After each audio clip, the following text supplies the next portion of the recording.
on now? It's Yes, 6 o'clock. we are. I Yeah. think we are. We are. We're missing someone. Okay, well, we'll just adjust. Okay, well, welcome to all of you. And pleased that you're here. We have some very powerful speakers on a very interesting topic. And basically, I'm just going to give you a brief intro to the general topic and the issues that we're going to try and touch on, and they'll do a great job. Basically, this is about how institutions of work and learning are involved in a great reset as a result of the pandemic. And so going forward from the points of view of all these experts, what would they advise or see as important policies for both governments and for civil society to adopt in order for us to work forward? And of course, this is really important because the pandemic has changed the workplace itself. More and more people are opting for remote work. Become digital nomads, which I've always been. I haven't worked in an office for 30 years. I'm probably feral. I'm probably unemployable. Hello, Vikram, welcome. And so, these are the topics we're going to discuss. And we're going to start with Taki Sarantakis, who's with the Canadian School of Public Service. And so, Taki, if you could just in a couple of sentences kick it off by telling us what the Canadian School of Public Service does, and if you could hold forth on these topics, which are very large. So any angle you want. Thanks so much, Diane. So I'm Taki Sarantakis. I'm the president of the Canada School of Public Service. And the Canada School of Public Service is the Government of Canada's in-house training institution for public servants in the Government of Canada. So Diane has given us each 7 minutes. So I have set my timer, so I will not go over. If you hear a beep, forgive me, but I will not go over. So I think I'm the token Canadian here. So what I will say is the Canadians and Americans are very, very good friends. But one of the things that we fight about is softwood lumber. And the second thing that we fight about is William Gibson. We both claim him as our own. Apparently he was born in the United States, but he made all of his contributions while he was in Canada. And so we kind of claim him as a Canadian. But the reason why I bring up William Gibson is because he had that great quote that we all know and we all love and we all talk about, which is, "The future is already here. It's just unevenly distributed." And I'm going to make the argument in the next couple of minutes that the future that we have already entered is the age of talent. So throughout human history, I think it's fair to say that most humans throughout most of human history have kind of been the commodity. It's humans have kind of been labor, and they've been asked to kind of do specific things, to do specific tasks, kind of better, faster, more efficiently, but essentially to provide their labor as a commodity. I think that we have now entered, as I said, the age of talent. And the age of talent for me means that kind of technology and data and algorithms, all the things that we think of right now as the value differentiators, they are indeed today's value differentiators. But as we progress through this age, those things will become commodities. We will, over time, all have more or less access to the same technology. We will all have more or less access to the same data, and we will all more or less have access to the same algorithms. So those will become the commodities, and the humans will actually become the value added. The humans, in terms of the talent, will become the special sauce. So what does that mean for corporations and companies and governments? So I'm going to argue that there are two things that those entities need to pay attention to, but today they kind of grudgingly pay attention to one, very limited attention to the second, and that those will flip.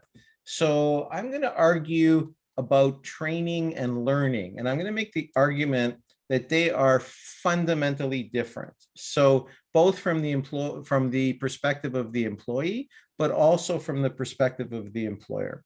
So the first is training. Training, if you think about it, is actually for your current job. Training is how is it that you do whatever you're doing a little more efficiently and a little more effectively. So it's take your widget and either produce more widgets in a given time or produce your widgets more cheaply or more efficiently or more effectively. Training, second, is also about your current area, whether your current area is accounting or bookkeeping or being a pilot. It's really about kind of what you're doing now, but a little bit more horizontally. And then the third way that training is unique or different is that training is for your specific company. So kind of when you join a company, you get training on their HR policies, you get training on their travel policies, you get training on, here's how we deal with customers.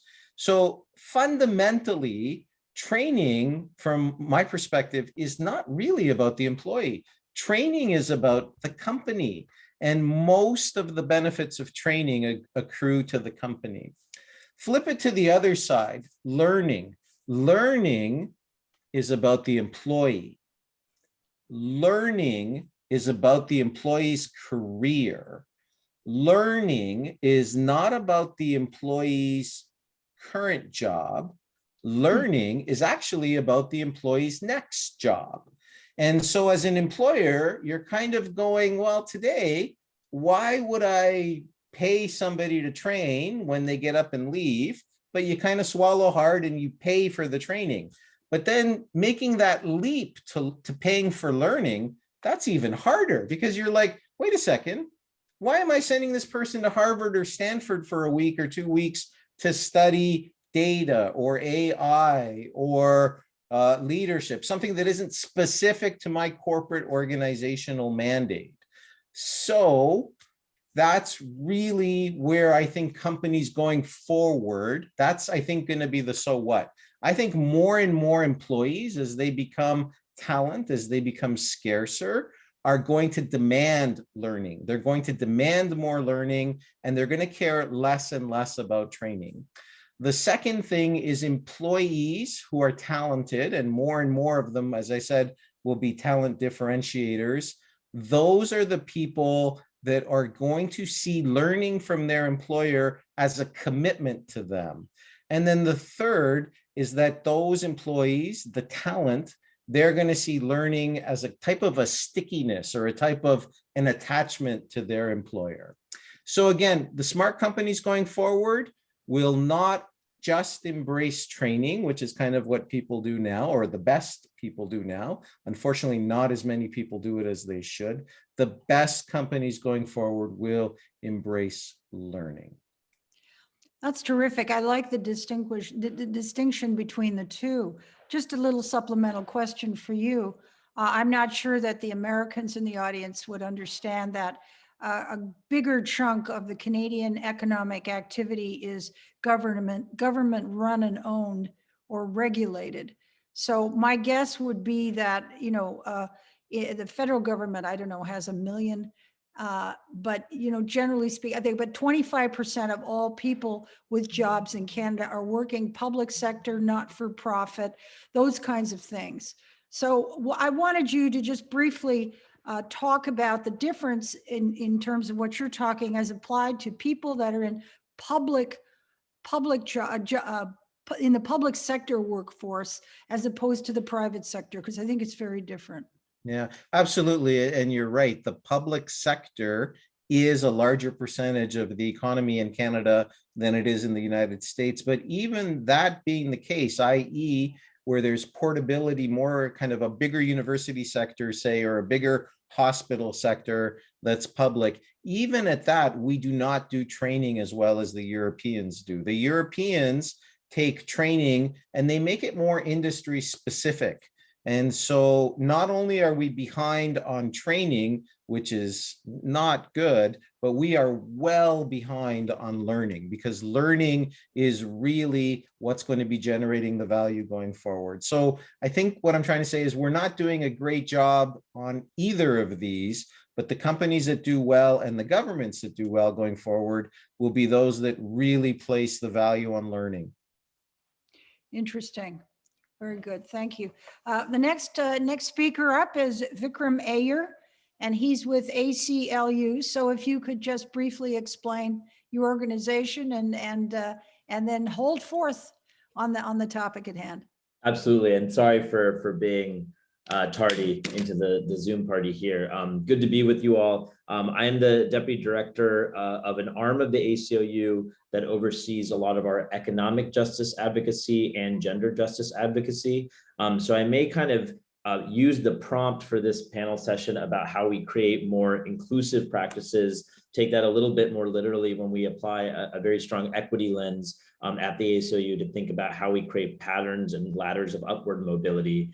I'll also just add that previously I worked at a gig economy company known as Postmates, which was recently sold to Uber, where when we think a lot about short-term work and long-term work, how we actually train up workers to have continuous learning over time is also sort of part of my thinking in today's conversation. So I think a lot of what was detailed about the distinction between training and learning is a really, really important one. And it's one that resonates with me. I think the way I'd like to frame sort of our orientation on this, at least from where I come from, is the audience that we're specifically talking about. Right now during a pandemic, certainly within the United States and around the world, we saw massive unemployment rates. At one point, I think in April or June, about 60 million unemployment claims had been filed in this country. At the same time, we saw a lot of essential services, including a lot of app-based delivery work, app-based rideshare work, all of a sudden spike in the number of workers who wanted to use those platforms. The company that I was at, Postmates, was a food delivery app. We saw an 84% spike in the number of couriers who signed up just to be couriers. The thought process being, and this is not a commercial for the company, but if you can download an app and make a delivery and earn some money days after you just got fired from your job because of the pandemic's extreme conditions, then that was an alternative means to supplementing or earning an income. But even in the pandemic or outside the pandemic, we see this rise of short-term work. You can call it independent contracting work, you can call it supplemental work, but this rise of work enabled because through the power of the internet, anyone with an app or smartphone or an internet connection can start working for themselves. But what we also notice is looking at that same universe of folks in short-term gig economy work is that about 60% of them were all interested in looking for full-time work outside of just performing the food deliveries for Postmates or Uber Eats or the like. And only about 20% of them had full-time college degrees, full-time college four-year university degrees or accredited community college degrees. And so we saw this strain in which you had a lot of individuals who are on these platforms for various reasons, some of them high skill, some of them low skill, but many of them itching and searching for ladders of upward mobility, but outside of the traditional K through 12 or higher education system. And so that prompted us as a gig economy company that was ostensibly in the business of just delivering burritos to people's homes to start thinking about how do we create ladders of economic mobility when it comes to training and education when you are mid-career or late career or just at a later point as an adult. And that's why I think one of the key aspects we need to be mindful of in terms of training in the United States is being very intentional about continuous and lifelong learning and funding aspects around that. There's a piece of legislation in the Senate introduced by former presidential candidate Amy Klobuchar and a Republican from Nebraska, Ben Sass, that have actually looked at lifelong learning accounts where we can deposit money into accounts to specifically have that amount mature over time and be treated pre-tax. So if I'm 27 years old, well outside of an age range for school, typically for most American students, get fired from a job, want to go seek new vocational training or courses locally, that I would have an accruing pot of money to do that. And I think that takes some government intervention, but it showcases that as skills change And as dynamic swings occur in an economy, building a type of safety net that can account for those shifts and can create a material investment in our types of trainings at mid-stage points is really, really important. And so at Postmates, we started partnering with lifelong learning institutions that used federal grants, private grants to try and plus up that education for gig economy workers that were at that point in life.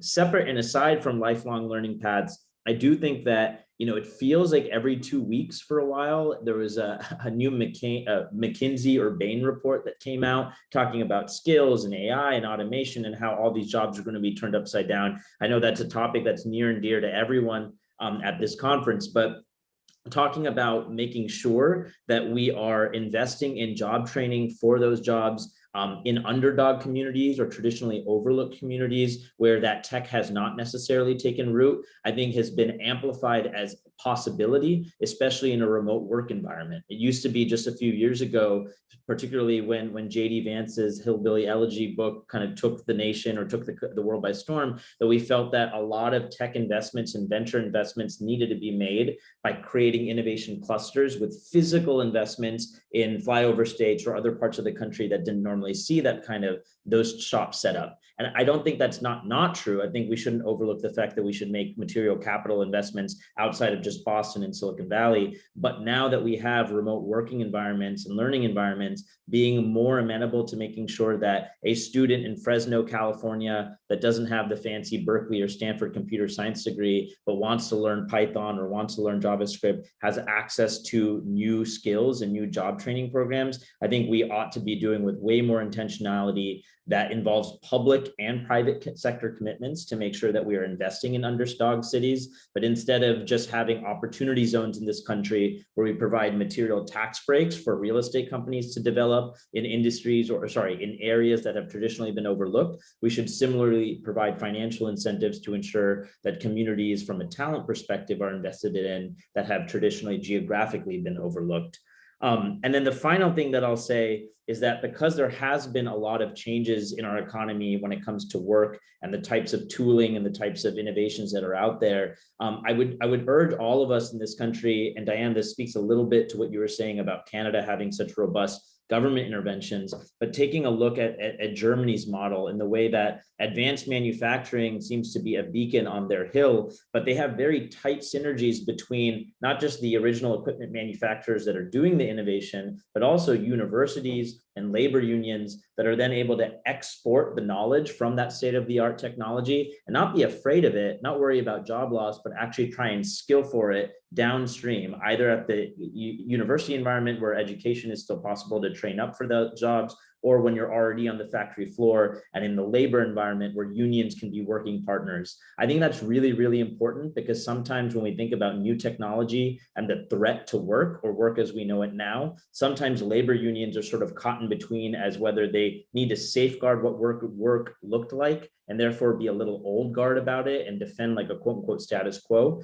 But I think the German model showcases that you can pair universities, labor entities, labor unions, and state-of-the-art technologists to really create an exportation and importation of what that curriculum can look like to train workers up. So you end up having this ecosystem of working partnerships as opposed to kind of sparring partnerships across these three areas. So from lifelong learning accounts to making sure that we're investing in talent that's often overlooked geographically in the city, to being more mindful about how we work with job training entities like labor unions, I think that 21st century skills will require heavy government intervention, but I'll just sum this up by saying that I think if we can reimagine a safety net that instead of just looking at healthcare alone or retirement alone, but prioritizes education and a lifelong path to plussing up and refreshing that education through various mechanisms as a part of our safety net, that's something that we rely on as Americans and as a workforce. I think there's a lot we can learn from Taki in Canada. And I think that there's a lot of good opportunities to start doing that here in the United States as well. Okay, thank you very much, Vikram. I'm going to go straight to Adelino now, Sousa, and he's with Virtual Education, Educa. Is it Educa? Yes, Educa. Okay. Yeah. So you've got the floor. I'm interested in what your perspective is. Hi all. I will share my screen. I am the executive director of Virtual Educa. We are a foundation in DC, but mostly our operation the last 21 years, it was in Latin America, where we developed major events regarding education and innovation around Latin America. I'm Portuguese, so I understand the European issues regarding what we have been talking. So I only share my screen. No worries. I had only one slide. It was on the study saying that the internet, the industry of education in 2030 is $10 trillion. It will be a huge industry. But the most important thing for me is that corporate education and lifelong learning only represent 10% of that budget. So it means that we do not have the tools to have a lifelong learning as a curriculum for life. Taki was talking about learning and the responsibility of the companies that should have, at this moment, they are focused on training, not so much in learning. Vikram talked about a little bit a new social contract that we've been discussing in Europe, because we should have a new social contract regarding education. If education does not stop when you stop university and you go to work, so how can we fund that as a society? And how can we have entities and new institutions to drive what we call a curriculum for skills for a lifelong learning? And if you think that in Europe, at least, you have retired at 67, but your expectancy of life is around 100 years old, what we're doing? 30, 40 years without doing nothing? What kind of work we should do? And if we were talking in Taki, we'll talk a little bit, and Vikram, regarding the orange economies, the knowledge economy, and how we can be more productive. But the tools should change, and the new technologies should help. My main idea here is that we should think a new social contract, a new organization that could lead us to a lifelong learning, because we have been discussing lifelong learning, but you look at the market say, no, that is not lifelong learning. You can have a Coursera training and Udemy and all that stuff, but you do not have a curriculum. And you is without, I would say, is different roads, and you don't know what road you should take. So if you start your training as a primary school till university, you are guided, but most of the time you don't know what kind of disciplines that you should take. So if we are discussing about policy, but you should think about new way of learning and new way of guiding all this, and the industry should have a new, and I agree with Vikram saying that the private sector should be a part of this, but the public sector should lead this, because if you have the public schools at this moment, and in Europe, you have a senior retired universities, but that's how we can say that's things that are scattered and not as a problem that our society have. And if you are talking about social contract, and the new book came out from the London Business School talking about new social contract, the new social contract should include education and should include lifelong learning education. That's my Interesting. 2 cents. Does this somewhat cross over to what's already been raised, and that is, and we've talked about it in Canada, we have something called a registered retirement savings plan. We set aside a certain amount of money, and it's not taxed, and we can use it when we're retired. And our employer usually matches the amount we put in, and the government lets us invest it tax-free, so it grows very quickly. So it helps the private sector and individual pay for the responsibility of retirement in addition to government pensions. Should there maybe be a similar tax-free instrument for lifelong learning? In other words, you could open up a registered education plan that the government would allow you to accumulate capital on tax-free that maybe your employer would kick into a little bit toward their costs as they have to change things. I don't know how that would work. But, I just wonder if that is what you mean by a new social contract. That's an idea. In Europe, we don't have that, but we have been discussing different ways that part of the revenue, of the net revenue of the companies should be invested in education. And not only education for lifelong learning, but also to fund education, because we have to rethink how our society is funding. It's not only by taxes at the beginning of the product, but the revenue that you can generate if you generate value. And that value should not be like I read some news regarding Amazon that most of this revenue are not paying taxes. So it should be more like a social tax for companies that could fund educational lifelong learning education. We have to think differently of the kind of the society that create that problem at this moment. That's absolutely right. Very interesting. And of course, again, to draw the differential between the American system, the European, and to a certain extent in the middle, the Canadian system, a greater degree of unionization. All of our public sector is unionized, and it's enormous. And most of our traditional industries, our legacy industries, are unionized. Where do unions fit into all of this new mix and that sort of thing? So we'll save that for our general discussion. Now I'm going to turn to Virginia Hamilton, and she's with Public Innovation Catalyst. And take it away. All right, thanks. I am a lifelong public servant. I spent 17 years in state government, 6 years with the Obama administration, ran a nonprofit, and it's all been in this area. So I have like 14 recommendations for policy instead of the 2 or 3, which my more concise colleagues have. So I'm going to try to run through this. But I just want to start with a story.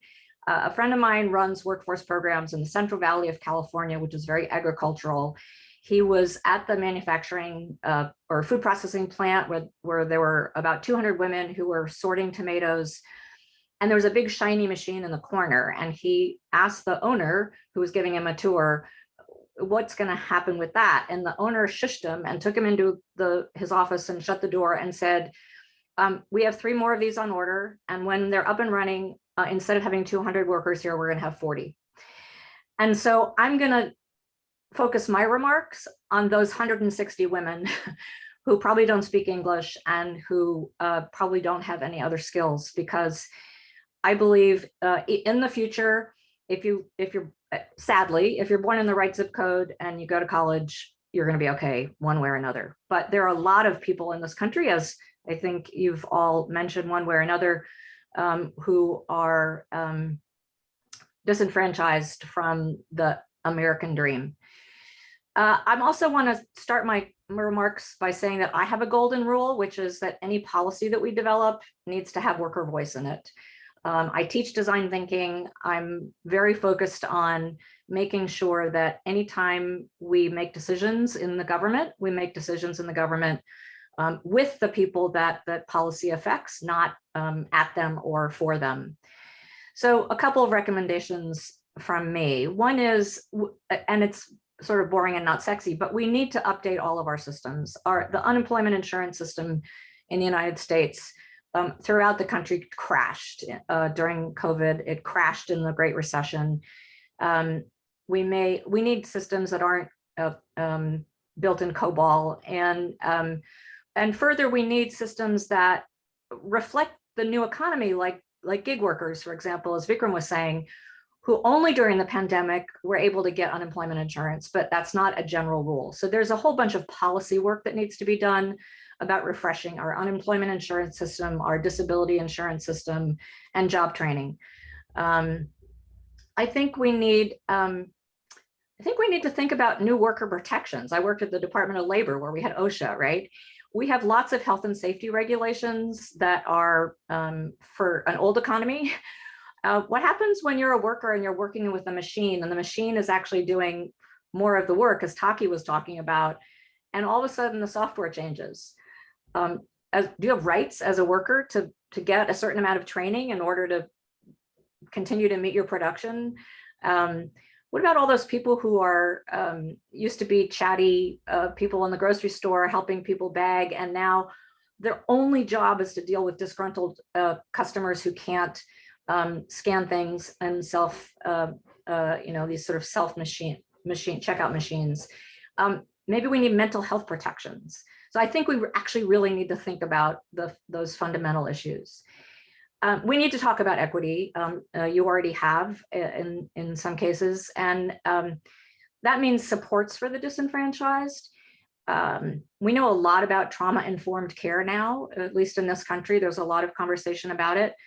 Our public systems need to be trained in it. When people are unemployed or lose their jobs and come into public career centers, they come in with trauma. They come in with a lack of digital literacy. They come in probably in many communities without access to broadband. They come in without childcare. We need to really continue to think about these supports for our workers. Two more, and I think we need to change our metrics. As I said, I worked at the Department of Labor, and our public workforce system in the United States counts how many people get jobs, how long they stay in the job, what their wages are. But those incentives disincent the public workforce system to work with gig workers, entrepreneurs, people who are coming out of the criminal justice system, because they won't make their numbers. And I think we need to rethink our metrics to look at both equity and also to look at quality, and again, to look at whether the voice of our customers and workers are there. And then last, I think to your point, Adelino, we need better human-centered information. As we take more and more control over our own jobs and we don't stay in one job forever, the risk has moved from the employer, as Taki was saying, who's training you, to yourself. So how do you know what jobs are out there? How do you know what skills are required? How do you know what the outcomes are for schools that are training people? The risk has shifted from employers to workers, and I think we need to really think carefully about the kinds of information that we can provide to people so that they can make the right decisions through their lifelong learning. Well, I think that those are great. Those are great points. Well, often I'd like you to comment, and this has been a pet peeve of mine for a long time, and that is, institutions that are in education and or training or development are not regulated, and they're not measured, and they're not ranked. And there's a lot of people who have spent a lot of money learning absolutely nothing about very little. And getting a lot of talking about Trump University, right, fraud. But what I'm saying is that, there has to be some kind of database so that someone can spend that savings they've built up to go and learn another skill or get another degree. How would that work? Has anybody done that? There's some work going on right now here in the US around just measuring the credentials and certificates that we give out, and there's thousands and thousands of them. And there's, the first step is just to actually measure them and find out what they are. The next step would be, Diane, to then start to figure out how to create, sort of an ontology and categorize them in ways that allow us to then collect data on whether they're effective or not. Okay. Well, that's great. So we've heard from everybody, all very unique. I'm going to throw a couple of universals out here, and you jump in. You don't have to do it in the order in which you spoke. There's a couple of things that come to my mind, and this is the old-fashioned notion of the apprenticeship. How does that work? Is that workable? Can that be converted out of the Rust Belt into the tech world, and so on and so forth? And that, of course, is also, I think, behind the economic miracle of Germany. They have virtually no youth unemployment. They have no unemployment with new immigrants. And because they have you either get a job or an apprenticeship. And it's really, really carefully done and very well done. So just respond to that. Any of you or all of you? Well, I'll just start by saying, when I worked at the Department of Labor, we ended up advocating for and getting an appropriation from Congress every year to start to build apprenticeships in industries that were previously not apprenticized. So healthcare, tech, advanced manufacturing. And so there's a movement around the country towards building more apprenticeships. I personally have some concerns with it, because I think that one of the things that works in Europe that we haven't figured out how to do here is those apprenticeships are valued. Here, even though you can make a great living, you can go through an apprenticeship and then go on and get a degree. Every parent wants their kids to go to college. And that's a tough nut to crack. That's a very tough nut. Others? I mean, Yeah, apprenticeships for white collar jobs. I think we Yeah. have to, maybe it's the wrong word. Maybe we have to come up with another word that's more socially unstigmatized. Right. I can add to what Virginia was saying. Says in Germany they call dual education. So if you're going to, when you get to go to university or go to apprenticeship, a little bit earlier, you have dual education, and most of the, in terms of the society in Germany, is well seen. So it's not all of the young people should go to university. Right. Although in most of the countries, most in Europe too, that if you have a son, you have success if you're going to college. But of course, in Portugal, at least, we have a higher index of people that are going to degree as a university, and we have 40% of people, young people, unemployment. So that's a problem not only for the US, it's a problem also in Europe, in some countries of Europe. The question here, and like Virginia was saying, is hard to crack, is that is the psychological and how society see that young people. Taki, your thoughts?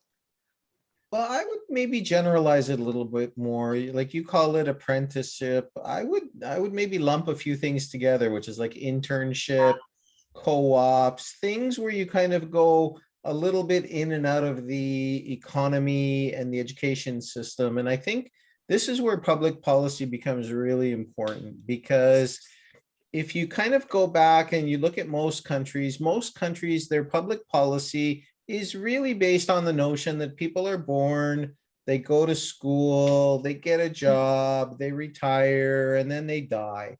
And that's not really the way the world works today. Like people kind of, they go to school, they do an internship, they apprentice somewhere, they go back, they do an MA, they jump back, they take 2 years off.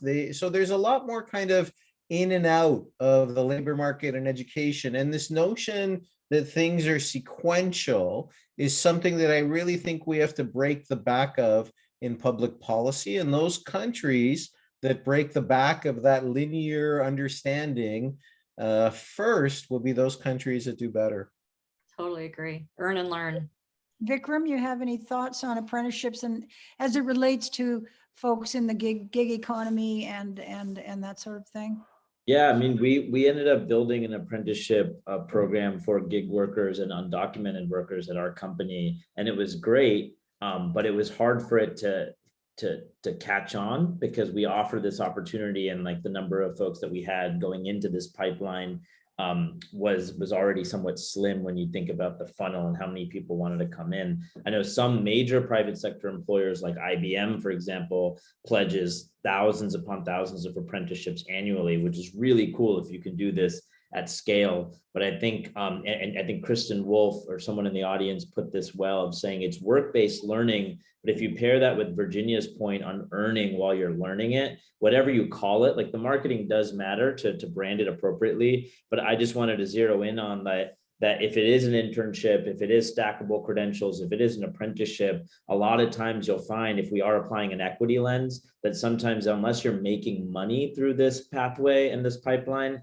sometimes you just may not have the luxury to even take that role in the first place, which is a huge challenge, I think, for a lot of private sector companies, particularly in newer sectors like tech, to understand, like, why should I pay to teach this person when I can just go and pay this person who's well-heeled or sorry, well-credentialed already. And I think that's where, and some of us have said it in different ways, but that's where the private sector engagement part of the responsibility needs to take root, while the public sector groups like Virginia's Department of Labor, which was great on expanding registered apprenticeships around the country, it still needs a private sector match in order to get in the game there. So that's where I think lawmakers and CEOs alike should really use their bully pulpit to web those worlds together. Well, ahead, Vikram, how big is the gig economy now, if you can quantify it, either regionally or whatever? And how big do you think this is going to grow? And what about the move to unionize? So 3 quick things. I'll take a page out of Ms. Hamilton's playbook here. We got to measure it. And the US Department of Labor under Obama actually for the first time put a question in the contingent worker survey to try and measure how many workers are working on a part-time basis. The Trump administration released findings, but also then shortly thereafter admitted there was a little bit of a misstep in the methodology. So we haven't quite gotten that right. I do think that the Department of Labor or Congress should fund an annualized or semi-regular every 5 years, every 10 years understanding of that overall population. So I don't have a perfect answer for you on that. I can say where I'm speaking to you from today, I'm in San Francisco Bay Area. The state of California alone has north of 2 million rideshare drivers, food delivery workers. I think the pandemic, certainly implicated those numbers in a major way too. But that does bring out or draw out a really good point on the labor dynamics. Since World War II, when it comes to, even though earlier we've talked about skills should be a part of the safety net, the fundamental threshold matter is that since basically World War II, we've built a safety net where you're a full-time employee with benefits and a part-time worker ostensibly without benefits. And I think that there is a huge role that labor can play to modernize a form of organizing that extends collective bargaining agreements and worker voice, as Virginia pointed out, and higher standards of the workplace without necessarily sacrificing the innovative model that creates that work in the first place, right? So I might be a gig economy sympathist, but I still recognize that a lot of people came to our apps during the pandemic because it didn't require an application or a form that maybe if I was formerly incarcerated, I wouldn't get a normal W-2 job. I was able to use this short-term work model to quickly download an app and earn money. We should preserve that. But if we can also organize around that and lift labor standards, then we're able to create kind of the best balance of both worlds. Unfortunately, to date, in examples like the gig economy, there's been more of kind of this sparring attitude because both sides would have to change their model a little bit. Gig companies don't typically have union organized workforces, and labor unions don't typically organize short-term workers. They organize full-time workers. And so I think both sides are going to have a give a little bit. And that's why I kind of underscore that German point or the German model that for these newer era technologies, high performance computing, artificial intelligence, automation, we're going to need to have tighter synergies in which we're not just pitting workers and capital against each other, but where there's much more of a symbiotic relationship and we're celebrating the innovation, but also finding ways to improve it for workers along the way.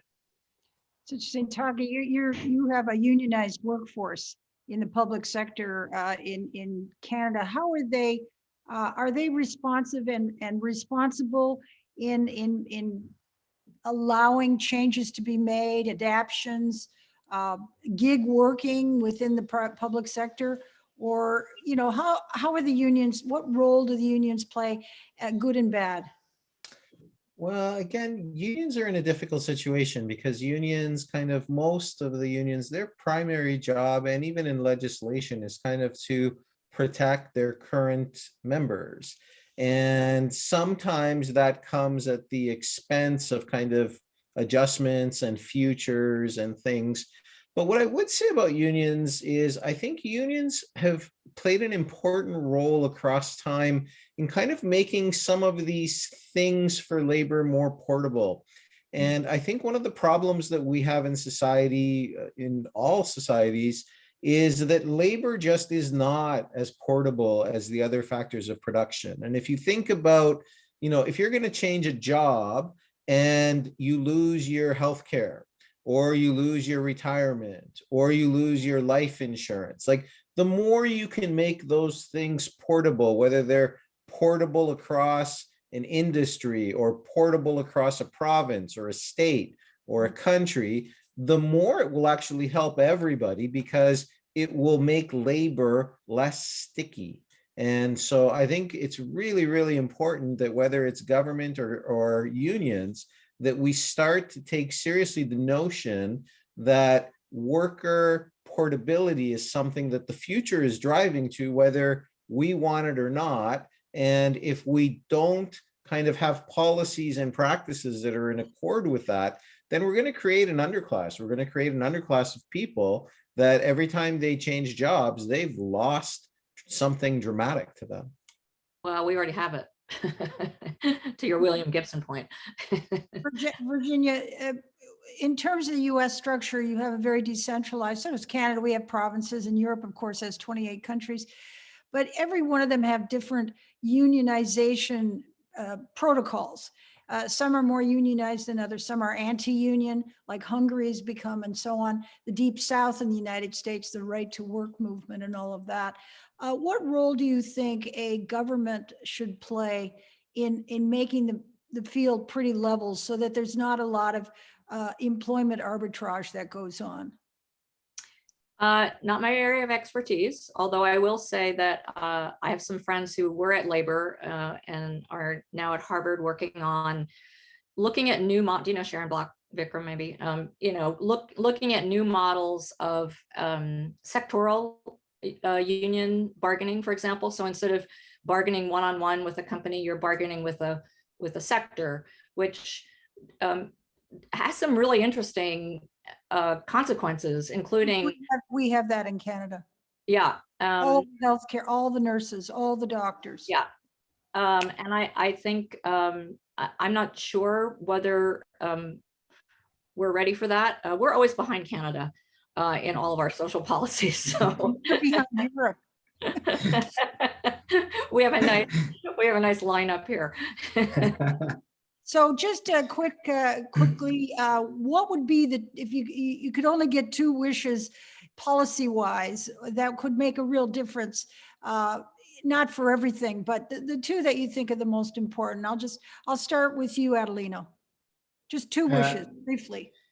Yeah, mostly that at this moment we don't have frontiers, so the education should reflect that. The second biggest city in Portugal is Paris, which is in France. The second biggest city of Mexico is LA. So the frontiers are a little bit mess. So that will be, for me, equity should be the focus, because with that we can level up and get most society more equitable. Taki? So for me, I would say 2 things if I had 2 magic wishes. The first would be that public policy eliminates as many frictions to labor mobility as possible, because labor mobility is really one of the things that's holding us back in terms of taking advantage of things like the gig economy, as opposed to kind of suffering from the gig economy. So that's the first. The second thing I would mention is something that we haven't brought up here yet, is that a lot of public policy just kind of implicitly stops when you're 65. There's not a lot of public policy thinking about people in their 80s or in their 90s or in their 70s, beyond kind of a little bit on how much healthcare do they consume. And it's really important that we tap that kind of post-65 skill set as opposed to letting it wither away, because we're entering post-pandemic. A lot of advanced economies are going to be entering a dramatic skills and labor shortage, as opposed to as opposed to having unemployment issues. Okay, Virginia, you only get 1, and Vikram, you get 1 because we're running out of time. Worker voice. Don't develop policies unless you are collaborating with the people it affects.